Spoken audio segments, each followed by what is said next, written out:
Hey Moby, what is best in life? Wrong, dude. Wrong. It's crush your enemies, see them driven before you, and hear the lamentations of their women. Hey Moby. Moby, help me answer this letter. Dear Tim and Moby, who were the Sumerians? From Dawn. The Sumerians were the inhabitants of Sumer, one of the oldest known civilizations in history. Oh, a civilization is an advanced society with complex social, cultural, and political systems. The Sumerians arrived on the scene as early as 5300 BCE and built a civilization that lasted more than 3,000 years. It was located in an area of the world known as Mesopotamia.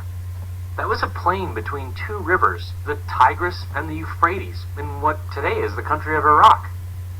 Those rivers flooded frequently, which made the land really fertile, but also swampy and difficult to live on. Sometime around 3500 BCE, though, the Sumerians figured out how to control the flooding. They developed something called irrigation. They constructed canals and artificial flood banks called levees. These structures diverted water and helped them grow crops and raise livestock. Right, Sumer was one of the earliest societies to develop agriculture. That's the cultivation of plants and animals for food and other uses. Before agriculture, hunter-gatherers depended on the natural world to provide for them. But farming gave people a steady way to produce food. In Sumer, irrigation let farmers produce more food than they could eat themselves. As agricultural technology improved, the excess of food grew even larger. That allowed some people to make their living in ways other than farming. People began to specialize in pot making, metalworking, building, baking, weaving, and sculpting.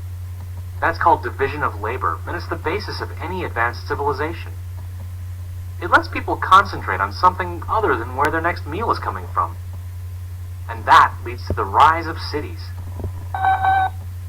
Sumerian city-states originally grew around simple temples. These temple structures later expanded into massive ziggurats, which were pyramids made of terraces linked by ramps and stairs. Well, there are about a dozen independent Sumerian city-states. They shared a common language and culture, but they weren't united under a single government or ruler. Each city-state worshipped its own god or goddess, who they believed actually lived inside the ziggurat.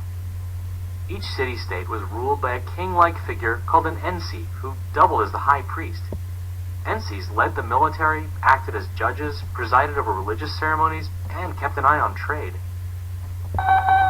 Well, the reason we know so much about the Sumerians was that they were among the first people to develop a written language.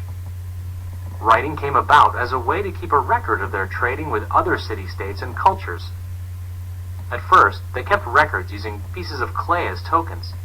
These gradually developed into pictures and symbols that represented specific objects.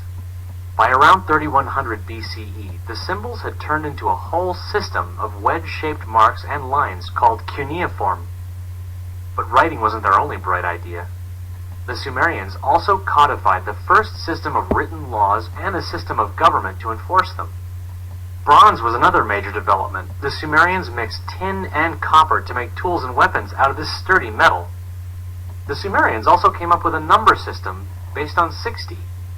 They were the ones who divided the hour into 60 minutes and the circle into 360 degrees. We still do that today.